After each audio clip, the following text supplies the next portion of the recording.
I have been a longtime fan of Dragon Ball Multiverse for close to 10 years. I feel the need to say this, so you know it comes from a place of passion, when I say, this comic has major problems. If you don't already know, Dragon Ball Multiverse is one of the most popular long-running Dragon Ball fan works out there. The general premise of Dragon Ball Multiverse is a classic Dragon Ball tournament arc, but this is by far the biggest tournament the series has ever seen. It even makes the Tournament of Power look small in comparison. 64 fighters from across 20 alternate timelines take part in a single elimination tournament, with 3 wishes on the Dragon Balls as the prize. This premise is an excellent way to bring back many all-stars from the Dragon Ball series. Basically everyone is here, from Super Buu to King Piccolo, to even movie characters like Bojack. This was truly an excellent premise, so it's no wonder the series built up a massive fan base over its very long lifespan. But seeing as how the titular multiversal tournament just ended in the worst way possible, it seems like a good time to talk about it. Now, to be honest, this video has been on my list since essentially the start of my channel. The ending of the tournament is bad for sure, but it's been spiraling down into the gutter for years. To really hammer in my position here, years ago, back before things started going bad, one of my goals as I grew as an artist was to one day be good enough to volunteer to do the art for a Dragon Ball Multiverse chapter. That probably won't happen now, but I say it so you know I truly was one of the comic's biggest fans. So how did we get here? Well, things didn't really boil over until we got to the infamous Majin invasion. Since Buu was eliminated earlier in the tournament, Babidi made one last attempt to get his wish by taking over all of the evil beings in the tournament while teleporting all of the good contestants far away. This puts us in a position where only fighters like Gohan, who chose not to participate in the tournament, were there to stop Babidi's plan. Once again, this is a great premise to an arc, and the first bit of this arc was genuinely great. This was our chance to see Piccolo shine, while also getting the long-awaited rematch between a powered-up Perfect Cell and Ultimate Gohan. After a bit of fighting, things were looking up, but that's when we get the big twist. Sun Bra, the daughter of Vegito, was evil enough to be taken over by Babidi. Now once again, I actually like this. She was set up to be a little unhinged throughout the story, so her being taken over by Babidi here is totally reasonable. Other than me wondering where she was for the last 3 chapters, everything so far has honestly been pretty great. The series was genuinely at its peak here, but unfortunately, there's a very deep cliff on the horizon. The fight with Majin Bra starts out good. Eventually, we reach a turning point where Bra is on the back foot, and she reveals she has sensu beans to heal herself. This is honestly a fine twist, as we knew she had access to them, and we go on to progress the fight for a while. Slowly, our weaker fighters wear down Bra. It's totally up in the air if they can beat her or not, and there's some great fight choreography.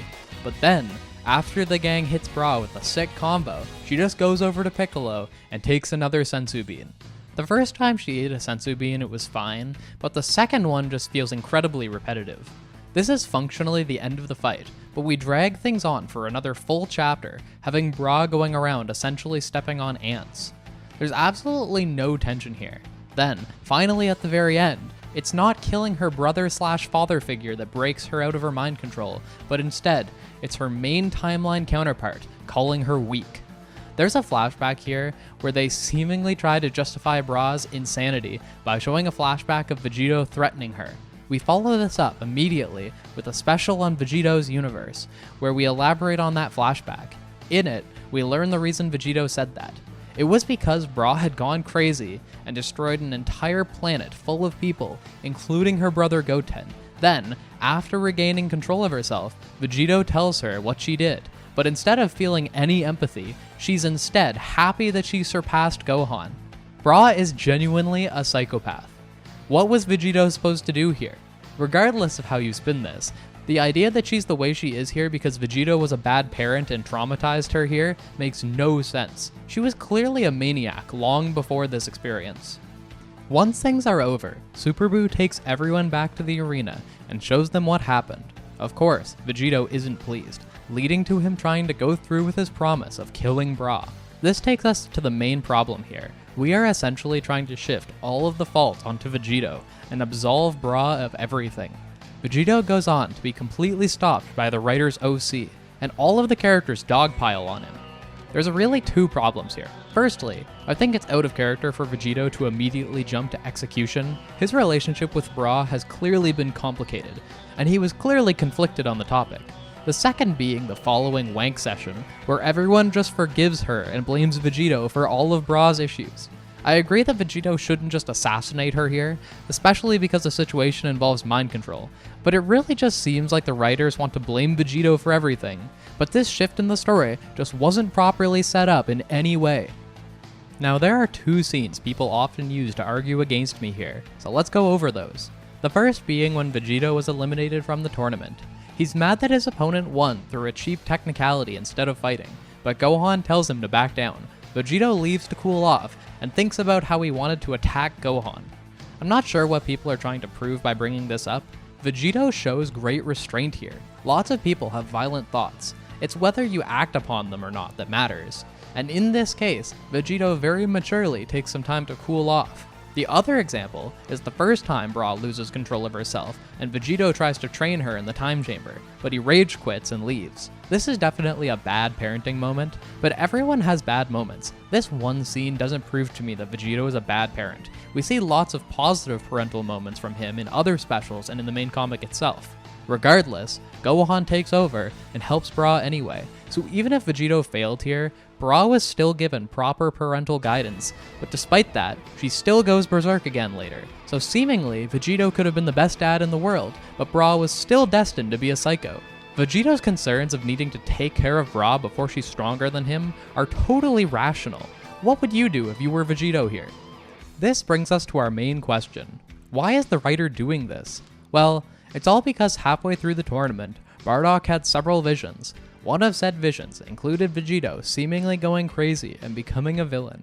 It seems to me that ever since that vision, they have been trying to set up Vegito's eventual turn, but up till that point, Vegito was consistently portrayed as a good guy. So now, despite no prior setup, they've started trying to steer his character in a negative direction, so his eventual downfall doesn't come completely out of nowhere.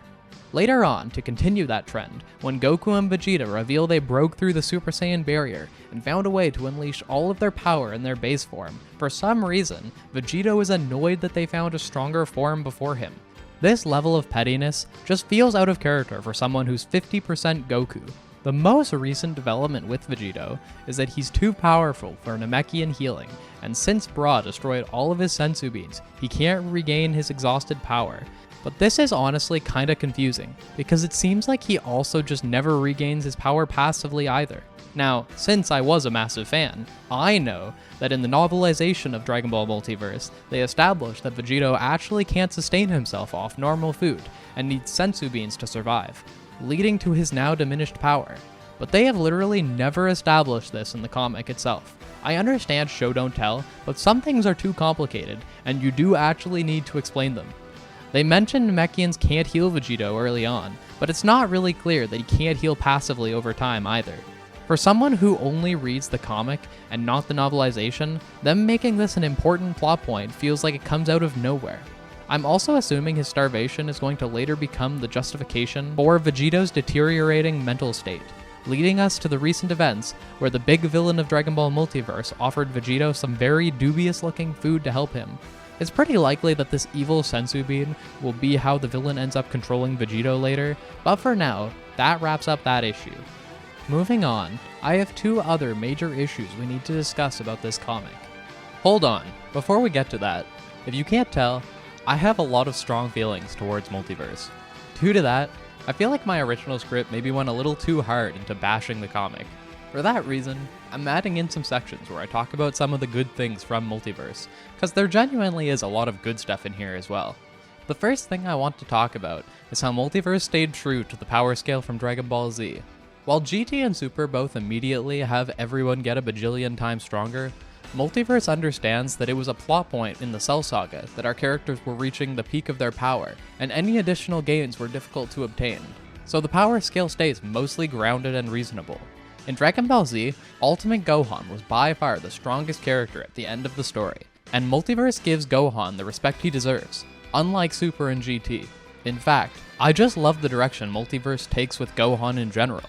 Through all of his hardship as a child, Gohan has really become a complete and mature person as an adult. That's my Gohan right there. But back to the power scale. When the comic finally reaches the big match with Goku and Vegeta, instead of just discovering another Super Saiyan form, Goku and Vegeta essentially take note from Gohan's magical ultimate form and learn how to naturally enter a similar state through training and hard work, without the help of a ritual. In a world where the official series dive deeper and deeper into the Super Saiyan Rainbow, this is a really refreshing take on a true ultimate transformation. Okay, back to complaining. This second one actually being my personal biggest complaint, that being Dragon Ball Multiverse's obsession with magic. Since the very beginning, magic has always been part of the series, but for that entire duration, magic has had lots of limitations on it. Generally, magic has always been inferior to Ki, with examples like Shenron not being able to influence stronger fighters, or Vegito being able to maintain control even after being turned into candy. Ki has always been superior, but Dragon Ball Multiverse has come to challenge that idea, and the prime magic man of this series is Dragon Ball Multiverse's original character, Gast Karclaw, who is the result of every Namekian in the universe fusing together into one to defeat Frieza. For the most part, I like this guy, but he is one of the biggest offenders when talking about Dragon Ball Multiverse's magic problem. Gast's power is a bit inconsistent. In a special, we see that he had to put a good amount of effort into fighting King Cold in his true form.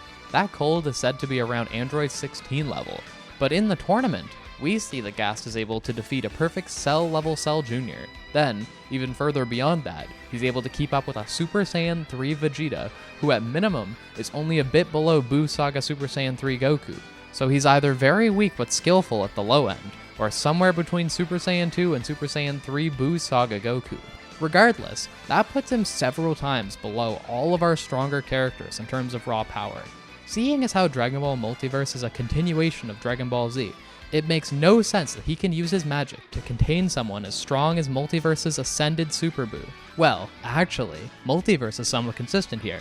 This was long before magic got out of hand, and we eventually learn that Gast had never fully contained Super Buu.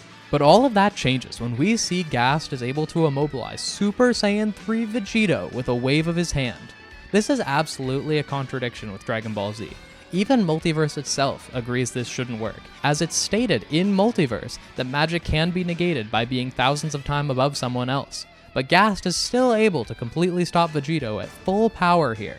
Another thing from Multiverse's novelization is that we see base Vegito is stronger than Ultimate Gohan, and even without that, early on in the comic itself, it's mentioned Vegito has never even been pushed to Super Saiyan 2 before his fight with Broly. So no matter how you look at it, even if we say Gast is able to turn off Super Saiyan, which is ridiculous, even base Vegito should still be several times above Gast in power. He should not be able to hold Vegito down here, and if he can hold down Vegito, why couldn't he do this to Hachiyak earlier during their match? It just doesn't make sense. But we go even further with the magic wank. Later on, due to losing his match, Super Buu goes on a rampage and tries to take over. Super Buu is an even more advanced magic user than Gast, so he takes him out and proclaims that he doesn't even need magic to take out everyone else, including Vegito. What? Multiverse basically explained that Vegito was thousands of times above Super Buu in power back in the Buu Saga, in Super Saiyan 1. So how the heck did Super Buu get anywhere close to closing the gap since? I know Buu has absorbed thousands of people for their knowledge in his universe, but even with that, late Buu Saga characters are so strong that I find it hard to believe Buu could even double his power with random people in his universe. But here in the main story, even Super Saiyan 3 Vegito, at close to his full power, fails to completely destroy all of the pieces of Super Buu. After one attack, Vegito looks exhausted. All he's done before this was get immobilized by Gast, so he should still be close to his full power here. If he's exhausted just from going Super Saiyan 3, then he shouldn't have gone Super Saiyan 3 in the first place. He should still be massively above Buu in Super Saiyan 2, so why use all your energy like that?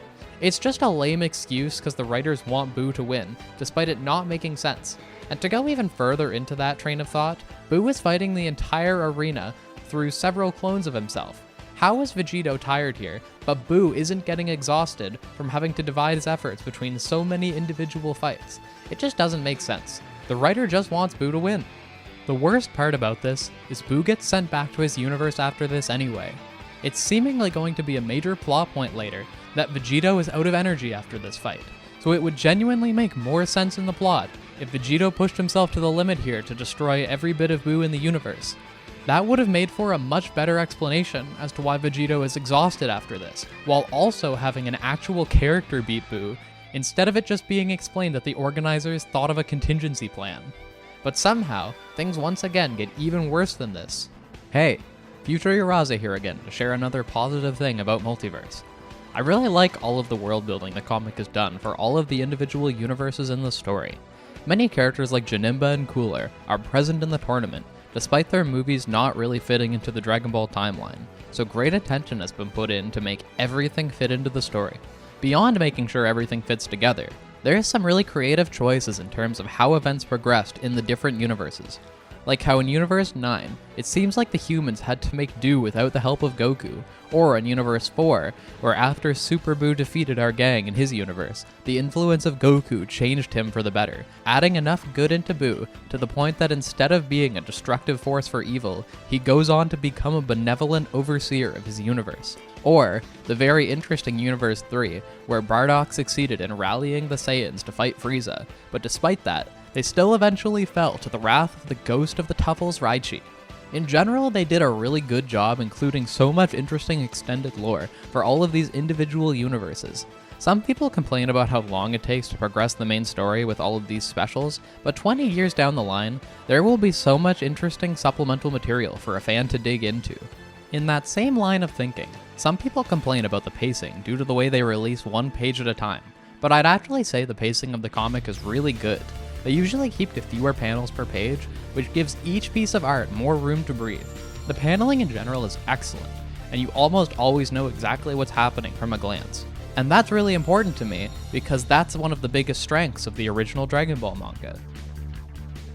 There's this gag character, who is supposed to give birth to the strongest warrior in their universe, but they hadn't given birth yet when it was time for their match, so they were just disqualified. But eventually, said warrior, IKL, was born, and they announced that they have been watching the tournament, and deemed that all of the participants are too dangerous to be left alive. Now, I'm not sure if this is supposed to be magic or not, but I'm guessing it is. Regardless, this power is horrendously overpowered, to an unreasonable degree. They can stop time for a seemingly indefinite period. During that time, they can do literally whatever they want. But not only that, all of their attacks on people during stop time completely bypass their ability. So IKL can just one-shot Vegito instantly. Once again, this is just horrendously overpowered and contradicts the idea from both Dragon Ball and Multiverse itself that power can resist hacks powers. There's a reason why Goldo in Dragon Ball Z said attacking while in stop time took too much power, and Goku was able to overpower Hit's time skip in Dragon Ball Super, because a power that's just an instant win button is extremely lame and invalidates all the hard work our cast has put into their training. That of course being the biggest issue with all of these overpowered moves in Multiverse. Our main character and his friends spent their entire lives training and honing their ki, but Multiverse gives me the impression that Goku spec'd into the wrong stat, because becoming a wizard is apparently the superior fighting style. In the face of magic, ki is worthless. It's like we're invalidating everything that happened in Dragon Ball before this. At any point in fiction, a writer can just say, this character has an attack that instantly kills everyone else. But the reason we don't see stuff like that is because it would suck and be lame. Now, IKL's technique does have a weakness. It doesn't work on artificial beings like androids. But that's hardly a weakness. 99% of the time, there isn't going to be an android around to stop you. In the case of Dragon Ball Multiverse here, Android Yamcha was strong enough to take down IKL, but that leads us neatly into the big finale of the Multiverse tournament, between the big bad XXI and Son Goku. Now there's a running gag where both Goku and XXI have both been one-shotting all of their opponents during their tournament matches, so obviously that's going to finally be oh, Goku just gets one shot, because XXI learned the instant win ability. Well, that's the conclusion to this decade-long tournament arc. How fun. You know, we saw XXI beat essentially all of the heavy hitters of the tournament on his side of the bracket, while Goku's side had all of the weaker fighters. In-universe, no one expected Son Goku to win, so that's why the most satisfying narrative direction to go here is to have the underdog and our main character finally be the one to give XXI a good fight. I'm not even saying Goku needs to win, but this is just disrespectful. Other than his one fight with Vegeta, Goku has gotten to do next to nothing in this decade-long story. You'd think this is his big moment, but no, actually, the only person to give XXI a good fight is the writer's magical OC, Gast. We reach a certain point where I wonder if the writer is even a fan of Dragon Ball. He hypes up all of his OCs like Sun Bra, Gast, and XXI, while the actual characters from Dragon Ball all get sidelined.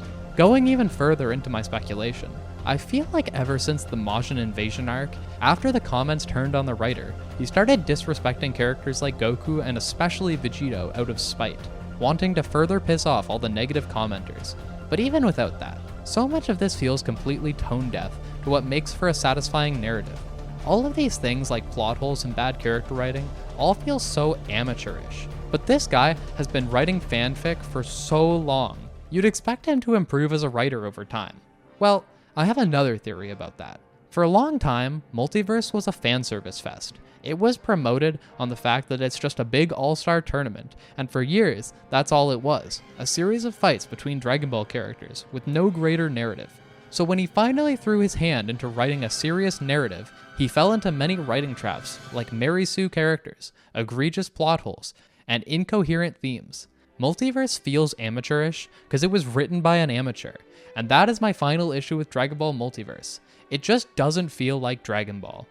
If Sun Bra was just selfish and crazy, but went through an arc of self-improvement, then sure, I could see that in Dragon Ball, but all this inter-family drama, blame shifting, and slanderization of a good character from the original manga just feels wrong. Vegeta did horrible things in Dragon Ball Z, but there's a reason all of the other characters don't constantly dwell on it and constantly bring it up, because it's just not in the spirit of Dragon Ball. To this day, I still keep checking pages. Even despite all its shortcomings, I still have hope that some little diamonds can be found amongst the coals. I can appreciate how much work has gone into this comic, but I feel like the writer just dismisses all reasonable criticism as trolls and ignores them. Like, this conclusion is just too much, man. Well, on a more positive note, even though he probably isn't going to like me very much after this video, I gotta give props to the Multiverse artist Ashura. He truly has come a long way. I've watched his art improve over the years, and it's truly gorgeous. Fantastic stuff. I honestly didn't realize I would get so heated while making this video. There's a lot of really bad stuff in here, but if it was truly all bad, no one would care. We complain because we're really invested in the story and want to see it succeed. At the very least, I hope the big final arc leaves off the series with a bang. Till then, I hope you have a great day, and I'll see you next time.